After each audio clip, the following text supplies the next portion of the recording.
In Hitler's Buzzsaw, the engineer's shadow. The rhythmic hammering of metal against steel filled the Grossfuss factory in Döbeln as Werner Gruner wiped the grease from his calloused hands. Outside the frosted windows, the winter of 1942 pressed against the glass like a living thing, while inside, under harsh industrial lighting, lay the weapon that would soon earn the most feared nickname on any battlefield, Hitler's Buzzsaw.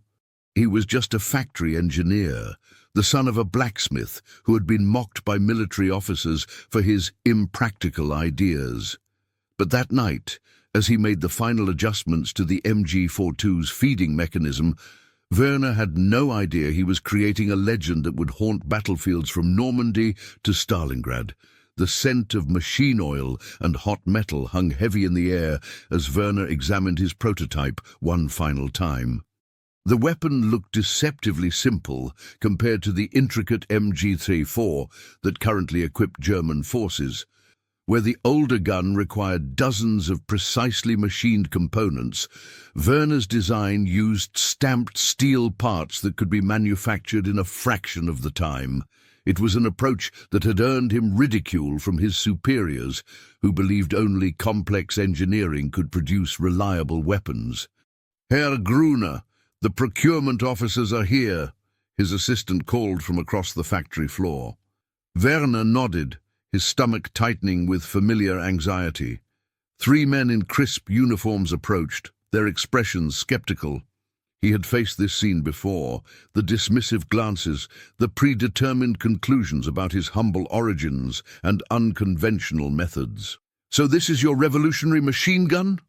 The lead officer examined the weapon with barely concealed disdain. "It looks like something cobbled together in a village workshop." "The simplicity is intentional, sir," Werner replied, keeping his voice steady. "Complex mechanisms fail in field conditions. This design prioritizes reliability over elegance." The officer laughed harshly. "Reliability from stamped metal. Our soldiers need precision weapons, not farm tools." But Werner had learned something profound during his years in the factory basement, working 18-hour days while reports of mounting casualties arrived from the Eastern Front. The German army was bleeding. By late 1941, the Wehrmacht's advance into the Soviet Union had stalled in the mud and snow, and battlefield reports painted a grim picture. The standard MG42, though accurate, proved too complex for prolonged combat. Its intricate manufacturing required precision machining that slowed production, and worse, in the frozen trenches, the weapon frequently jammed when dirt or ice interfered with its delicate mechanisms. "Perhaps we should see it fire," Werner suggested quietly. The demonstration that followed would change everything.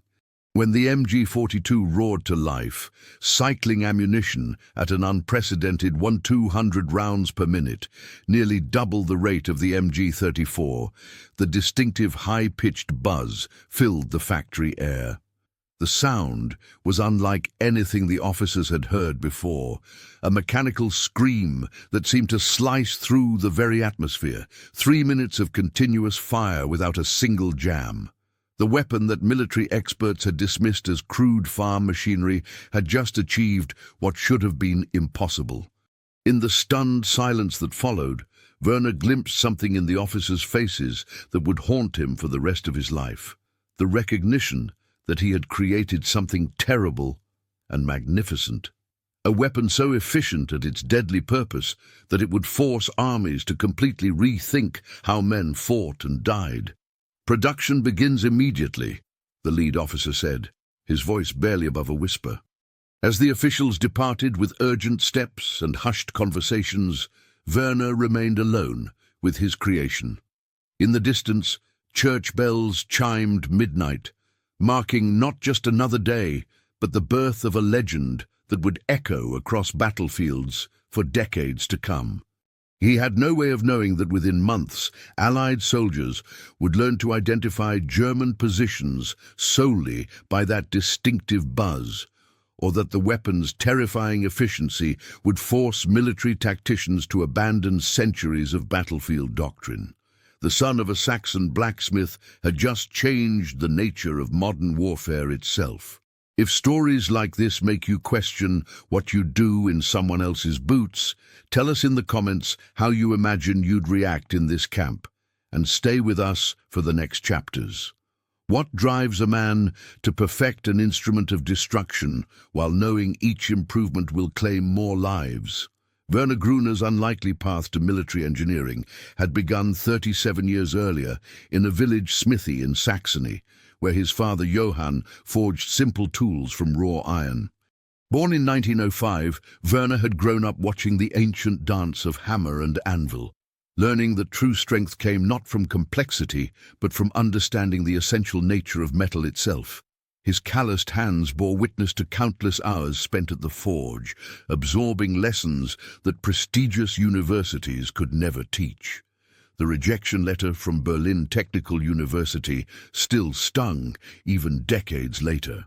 Due to insufficient academic background and humble social origins, it had read in formal language that barely concealed its class prejudice. While his wealthy classmates pursued engineering degrees, Werner learned his craft through night classes, studying blueprints by candlelight after 12-hour factory shifts. His colleagues at Grossfuss had never seen him as more than a skilled craftsman. When he proposed revolutionary changes to weapons manufacturing, they dismissed his ideas with patronizing smiles.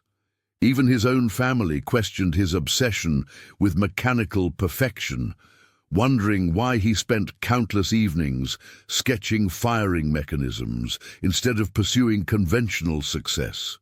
The defining moment had come in 1937, during an ordinary Tuesday shift. Werner was inspecting a safety mechanism on a hydraulic press when he noticed a hairline crack in the release valve. He reported the defect, but his supervisor dismissed the concern as paranoid perfectionism. 2 days later, the mechanism failed catastrophically, crushing 2 workers in an instant. As Werner knelt beside their bodies, listening to their wives weep in the factory courtyard, he made a vow that would shape the rest of his life. Elegant engineering could save lives, even in the machinery of war. By 1941, that philosophy had evolved into something more urgent. Reports from the Eastern Front painted a devastating picture of German forces equipped with weapons that failed when soldiers needed them most. The MG42, for all its precision, had become a liability in the brutal conditions of the Russian winter. Complex mechanisms that functioned perfectly in German proving grounds seized up in sub-zero temperatures, leaving entire squads defenseless when Soviet forces counterattacked. Werner's breakthrough had begun with a radical concept that contradicted established military thinking. While traditional weapon design emphasized precision manufacturing, he proposed using stamped steel components instead of expensive machined parts. Military procurement officers initially ridiculed this approach, arguing that stamped metal lacked the durability required for sustained combat. But Werner understood something they did not. Simplicity could coexist with reliability. Working in the factory basement often until dawn, he developed a revolutionary feeding system that could cycle ammunition at rates that seemed impossible. The first prototype had exploded during testing, sending shrapnel across the factory floor and nearly ending the project. His supervisor had threatened to cancel funding, dismissing Werner's work as dangerous experimentation, yet persistence, driven by reports of mounting German casualties, kept him focused. He secretly enlisted the help of Ludwig Vergrimler, a brilliant but eccentric engineer who shared his vision of simplified manufacturing. Together, they solved the critical overheating problem by designing quick-change barrels that could be swapped in seconds, even under combat conditions. The breakthrough came during that midnight test session when the redesigned weapon fired continuously for 3 minutes without failure, a feat that should have been impossible. When Werner finally demonstrated the MG42 to skeptical military officials in April 1942, the weapon's distinctive high-pitched buzz had silenced every critic in the room. Now, as winter deepened around the Döbeln factory, Production lines worked around the clock. The sound that had amazed military officials was being replicated in thousands of weapons destined for battlefields across Europe and North Africa. Werner walked through the manufacturing floor each evening, watching workers assemble his creation with mechanical precision. The irony wasn't lost on him. A man rejected by prestigious institutions for his humble origins was now producing the most sophisticated infantry weapon in the world. His stamped steel components, dismissed as crude by experts, were proving more reliable than any precision-machined alternative. But late at night, alone in his small apartment overlooking the factory, Werner sometimes wondered if he had unleashed something beyond his control. Letters from the front described the weapon's effectiveness in terms that made him uncomfortable. The MG42 wasn't just performing as designed, it was exceeding all expectations, changing the fundamental dynamics of infantry combat. In the distance, the factory's night shift hammered on, each strike of metal against steel echoing like a heartbeat that would soon pulse across battlefields from the frozen steppes of Russia to the deserts of North Africa. How much responsibility does an inventor bear for the consequences of his creation? The letter arrived on a grey February morning in 1943, delivered by a military courier whose grim expression told the story before words could. Werner's hands trembled as he recognized his sister-in-law's handwriting, the careful script he remembered from happier times when his brother Klaus would read her letters aloud during family gatherings. Klaus fell at Stalingrad, the letter began simply. The position was overrun during the Soviet counteroffensive. His commanding officer said he died defending a machine gun nest. I thought you should know that in his last letter he mentioned hearing that special sound of your weapon in the distance, and how it gave him hope that German engineering would see them through. Werner set the letter down carefully, as if sudden movement might shatter something irreparable. His brother had been so proud when Werner's weapon entered production. Klaus had written excitedly about the MG42's reputation spreading through the ranks, how soldiers called it their buzzsaw, and claimed it could cut through anything the enemy threw at them. Now Klaus was dead, and somewhere on the Eastern Front, an MG42, perhaps built by Werner's own hands, had failed to save him. Production at the Grossfuss factory had increased dramatically since the initial demonstration. By early 1943, over 150,000 units had rolled off assembly lines across Germany, with more factories being converted to MG42 production every month. The simplified manufacturing process that Werner had pioneered allowed for unprecedented production rates, turning his weapon into the backbone of German infantry doctrine. But success brought unexpected complications. Intelligence reports filtering back from various fronts painted a picture that both thrilled and horrified Werner. Allied forces had been forced to develop entirely new tactical approaches to deal with the MG42's devastating effectiveness. British commanders on the North African front reported that traditional infantry advances had become suicidal against positions equipped with the weapon. Soviet officers ordered their troops to identify and eliminate MG42 nests before attempting any assault, recognizing that the weapon's psychological impact was almost as significant as its physical lethality. The Americans are calling it Hitler's Buzzsaw now, Ludwig Vergrimler mentioned during one of their evening technical reviews. Their intelligence reports describe it as a weapon of extraordinary lethality that's fundamentally changing infantry combat. Werner nodded absently, his attention divided between the technical drawings spread across his desk and the weight of Klaus's death pressing on his conscience. The weapon that was supposed to protect German soldiers was indeed doing its job, but it was also making every battlefield deadlier for everyone involved. The moral complexity deepened with each passing week. Letters from the front described the weapon's impact in terms that made Werner increasingly uncomfortable. Tank crews reported that the MG42's high rate of fire could strip infantry support from enemy armor, leaving tanks vulnerable to anti-tank weapons. Pilots noted that the weapon's distinctive sound signature allowed them to identify friendly positions from the air, but also marked those positions as high-priority targets for enemy artillery. Most disturbing were the accounts from POW interrogations passed along through official channels. Captured Allied soldiers spoke of the terror induced by the weapon's distinctive buzz, describing how entire squads would freeze upon hearing that unmistakable sound echoing across a battlefield. Some reported nightmares featuring that mechanical scream, while others claimed they could distinguish between different MG42s by subtle variations in their acoustic signature. The weapon Werner had designed to be simple and reliable had become something else entirely. A psychological weapon that struck fear into enemy hearts before it fired a single shot. The high-pitched buzz that had impressed military officers during that first demonstration had evolved into an acoustic signature of death itself.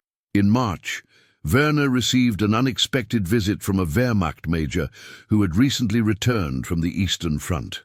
The officer bore the hollow-eyed look of someone who had seen too much, and he spoke in the careful, measured tones of a man choosing his words precisely. "Your weapon saved my company at Kursk," he said without preamble. "We were outnumbered 3-1, but 2 MG42 positions held the line for 6 hours. Without them, my men would have been overrun completely." Werner nodded, unsure how to respond to such testimonials. "But I've also seen what it does to the other side," the major continued. "The psychological impact is significant. Enemy soldiers have been known to break and run upon hearing that sound even before coming under effective fire. Some of our intelligence officers believe the weapon's reputation has become more important than its actual capabilities." As spring arrived in Saxony, Werner found himself walking the countryside where his father had once operated his smithy. The peaceful fields and village workshops seemed to belong to a different world from the industrial complex where thousands of his weapons rolled off production lines each week.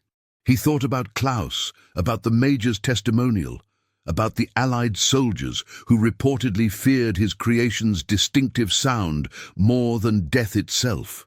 The boy who had learned metalworking at his father's forge had become the man who changed how armies fought.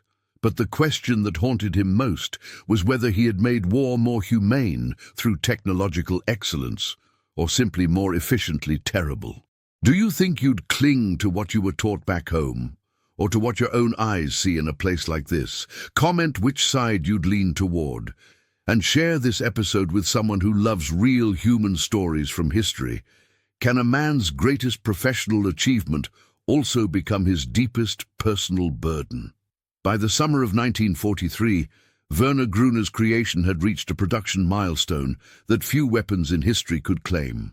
Over 400,000 MG42s had rolled off German assembly lines, transforming the industrial process that Werner had pioneered from experimental curiosity into the foundation of modern weapons manufacturing. The stamped steel components that procurement officers had once dismissed as crude had proven more durable and reliable than any precision-machined alternative. But the weapon's success created an unexpected crisis for its creator. Intelligence reports from across multiple theaters painted a picture of a war that had become fundamentally different from anything previously experienced. The MG42 wasn't just performing as designed, it was reshaping the entire nature of infantry combat. From Normandy's beaches to the steppes of Ukraine, military commanders were discovering that traditional tactical approaches had become obsolete overnight. British forces planning the eventual invasion of Europe found themselves developing entirely new assault doctrines, emphasizing indirect approaches and overwhelming artillery preparation to neutralize MG42 positions before infantry could advance. Soviet commanders issued specific orders requiring the identification and elimination of the distinctive weapon before any offensive operation could proceed. The psychological impact proved as significant as the physical devastation. Interrogation reports from captured Allied personnel revealed the weapon's acoustic signature had become a battlefield legend. Veterans could distinguish between different MG42s by subtle variations in their firing rhythm, while new recruits learned to identify German positions solely by the sound, long before visual contact was established. Werner absorbed these reports with growing unease. Each technical success felt increasingly like a moral failure. The weapon designed to protect German soldiers had indeed achieved that goal, but it had also made every battlefield more lethal for all participants. The efficient killing machine he had created was transforming war itself into something more terrible than human conflict had ever been. The crisis deepened when Werner received an assignment that crystallized his growing moral discomfort. Military authorities, recognizing his expertise, ordered him to develop improvements to the weapon's already devastating performance. They wanted higher rates of fire, better heat dissipation, more efficient ammunition feeding systems. Each proposed enhancement would save German lives while taking more enemy ones. "I want to request a transfer," Werner told his supervisor during a private meeting in late July. "Perhaps to defensive fortification design or industrial production planning. Something less direct." The supervisor, a career bureaucrat named Hoffmann, who had overseen the factory's conversion to weapons production, looked genuinely puzzled. "Transfer? Herr Gruner, you've created the most successful infantry weapon in German history. Your expertise is more valuable now than ever. The High Command specifically requested that you remain on the project." "I understand the importance of the work," Werner replied carefully, "but perhaps someone else could handle the technical improvements. My role in the initial design is complete." Hoffmann's expression hardened. "This isn't a request, Herr Gruner. This is a wartime assignment critical to national defense. Your transfer request is denied." That evening, Werner walked through the factory floor, where his weapon was being manufactured at unprecedented rates. Workers operated in 3 shifts around the clock, their movements synchronized with mechanical precision. The sound of stamping presses echoed through the vast space like metallic thunder, each strike creating components that would soon echo with that distinctive buzz across distant battlefields. He paused at one assembly station where a young worker, barely 18, was installing trigger mechanisms with practiced efficiency. The boy looked up and smiled with obvious pride. "My brother writes that your gun saved his whole unit at Anzio," the worker said. "Says the Americans call it Hitler's Buzzsaw because of that special sound it makes. Makes us proud to be building them." Werner nodded and moved on, carrying the weight of that simple pride like a stone in his chest.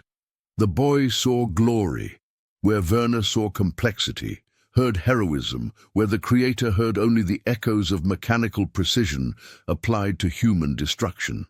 Letters from the front continued arriving, bearing testimonials that filled Werner with simultaneous pride and horror.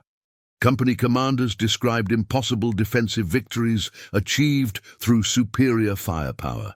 Soldiers wrote home about the psychological advantage of fighting alongside the feared weapon. Even enemy accounts, filtered through intelligence channels, spoke of the MG42's reputation with something approaching superstitious dread, but other reports painted a darker picture. Field hospitals reported treating soldiers whose psychological wounds seemed connected to prolonged exposure to the weapon's distinctive sound. Some German units reported that captured enemies would surrender immediately upon hearing the MG42's characteristic buzz, while others fought with desperate ferocity, specifically to silence those positions before they could open fire. As autumn approached, Werner began keeping a private journal, recording not technical specifications but personal observations about his creation's impact on the war. The entries grew increasingly introspective, questioning whether engineering excellence could ever justify its consequences, wondering if there existed any moral framework capable of encompassing both technical achievement and human cost. The man who had revolutionized weapons manufacturing found himself trapped by his own success, unable to escape the implications of what he had built. Each night he lay awake, listening to the distant sounds of the night shift, the rhythmic hammering of metal against steel that had given birth to a legend he was no longer certain he wanted to claim. In the darkness, Werner sometimes imagined he could hear that distinctive buzz echoing from battlefields thousands of miles away, carrying with it the weight of every life changed by his pursuit of mechanical perfection. What happens when the thing you build so well begins to build you in return? The document that would shatter Werner's remaining illusions arrived in November 1943, buried within routine intelligence briefings that crossed his desk as part of ongoing weapon improvement studies. Marked with understated classification stamps, it contained battlefield analysis reports from multiple theaters, compiled by Wehrmacht intelligence to assess the strategic impact of various weapon systems. Werner almost missed the significance at first glance. Columns of statistics, casualty ratios, tactical effectiveness ratings. But buried within the clinical language was a revelation that transformed his understanding of what he had created. The MG42 hadn't just changed how battles were fought, it had fundamentally altered the mathematics of human conflict itself. According to the intelligence analysis, enemy forces now required an average of 3-to-1 numerical superiority to successfully assault positions defended by MG42s, compared to traditional 2-to-1 ratios for conventional machine gun placements. More significantly, the weapon's psychological impact had begun producing tactical effects that exceeded its actual firepower. Allied units reportedly abandoned assault plans upon identifying MG42 positions through acoustic signature alone, sometimes retreating without engaging. The implications struck Werner with devastating clarity. His weapon had become something beyond a mere tool of war. It was reshaping the fundamental nature of human conflict. The distinctive buzz that had impressed military officials during that first demonstration had evolved into an acoustic symbol of technological dominance that could alter enemy behavior without firing a shot. But the most disturbing revelation lay in a subsection analyzing the weapon's impact on German tactical doctrine. Military commanders, emboldened by the MG42's effectiveness, had begun adopting increasingly aggressive defensive strategies that relied heavily on the weapon's psychological advantages. Positions that should have been abandoned were being held specifically because the presence of MG42s could deter enemy assault through reputation alone. This tactical shift had produced a paradoxical result. While individual German casualties decreased in positions equipped with the weapon, overall engagement intensity had increased as both sides adapted to the new technological reality. Battles lasted longer, required more ammunition, and ultimately produced higher total casualty counts for all participants. Werner set the report aside and stared through his office window at the factory floor below. Workers continued their tireless production routine, unaware that their daily labor was feeding a transformation in warfare itself. The simple mechanical principles he had pioneered, stamped steel construction, rapid ammunition cycling, quick-change barrels, had combined to create something that transcended their individual components. He thought about Klaus, who had died believing the MG42 represented German engineering superiority, never knowing that his brother's creation might have prolonged the very battle that claimed his life. The weapon designed to protect soldiers had instead intensified the conflicts it was supposed to resolve. That evening, Werner made a decision that would define the remainder of his involvement with the project. He began systematically destroying his personal technical notes and design documentation, keeping only what was absolutely necessary for ongoing production requirements.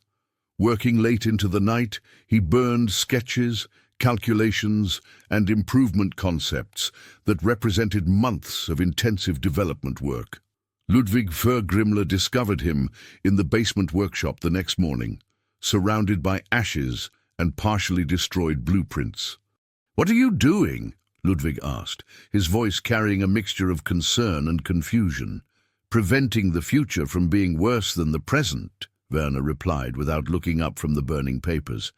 "But these designs could improve production efficiency, reduce manufacturing costs, increase reliability." "That's exactly the problem," Werner interrupted. "Every improvement we make kills more efficiently. Every enhancement produces a more terrible war. I won't be responsible for making this weapon more than it already is." Ludwig picked up one of the surviving documents, a technical sketch showing improved barrel cooling systems that could increase sustained fire capability by 30%. "The High Command expects these improvements. They're counting on continued development to maintain tactical superiority." "Then they'll have to count on someone else," Werner said firmly. "I won't perfect an instrument of destruction any further." The confrontation that followed revealed the depth of Werner's isolation within his own success. Military authorities, informed of his refusal to continue development work, initially responded with disbelief, then anger, finally settling on a form of bureaucratic coercion that left him trapped within his own achievement. He would continue overseeing production, ensuring quality control, and maintaining existing manufacturing processes. But any attempts to transfer to other projects, leave the weapons program, or reduce his involvement would be treated as acts of wartime sabotage. His expertise had become a national asset that could not be permitted to withdraw from service. The irony wasn't lost on Werner. The man who had revolutionized weapons manufacturing through innovative simplicity was now imprisoned by the complexity of his creation's success. The distinctive buzz that echoed from assembly lines throughout the factory had become the sound of his own captivity, binding him to a legacy he no longer wanted to claim. As winter settled over Döbeln, Werner walked through the factory floors each evening, watching his weapon take shape through the hands of workers who saw only pride in their contribution to German military superiority.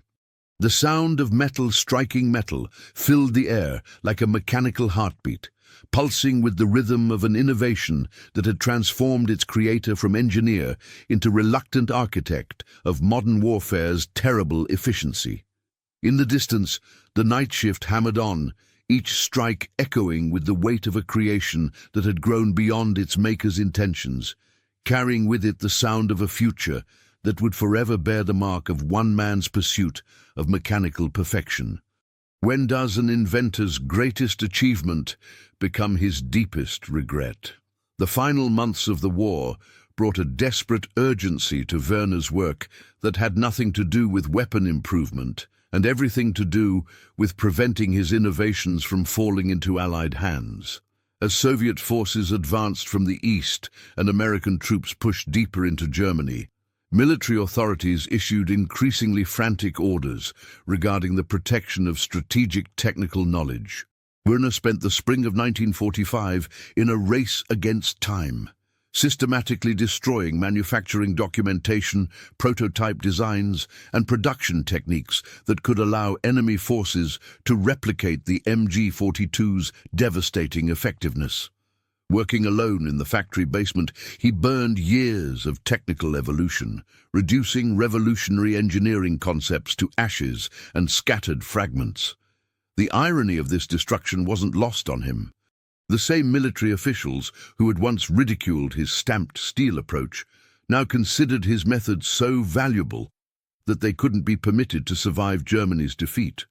The simple principles that had enabled mass production of his weapon, principles dismissed as crude by engineering experts, were now classified as state secrets worthy of complete elimination. But Werner's efforts to limit his weapon's post-war proliferation would prove tragically inadequate. Even as he destroyed his personal documentation, Allied intelligence teams were systematically cataloguing captured German weapons technology, recognizing the MG42's revolutionary design principles as the foundation for future military development. The weapon that Werner hoped to bury with Germany's defeat would instead inspire decades of international weapons development, influencing everything from the American M60 to the Belgian MG. His innovations in stamped steel construction and rapid ammunition cycling would become standard features of infantry weapons worldwide, spreading far beyond the battlefield context that had originally motivated their creation. On April 15, 1945, as American forces approached Döbeln, Werner made his final walk through the Grossfuss factory. Production had ceased 3 days earlier, leaving the vast manufacturing floor eerily silent for the first time in over 2 years. The stamping presses stood idle, their mechanical rhythm finally stilled after producing nearly 500,000 of his weapons. He paused at the workbench where he had first assembled the prototype that would change warfare forever. The harsh industrial lighting that had illuminated countless nights of development work now revealed only empty assembly stations and abandoned tool sets.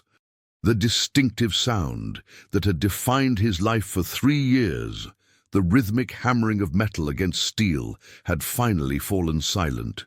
2 weeks later, Werner Gruner disappeared from historical records as completely as if he had never existed.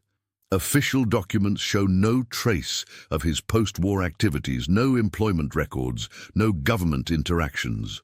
The man who had revolutionized modern warfare simply vanished into the chaos of defeated Germany, leaving behind only the mechanical legacy that would outlive him by generations. According to persistent but unverifiable reports, he spent his remaining years working as an anonymous machinist in a small Bavarian town, repairing farm equipment and household appliances under an assumed name. Former Grossfuss workers claimed to have recognized him at rural markets, but he never acknowledged his wartime identity or discussed his role in weapons development.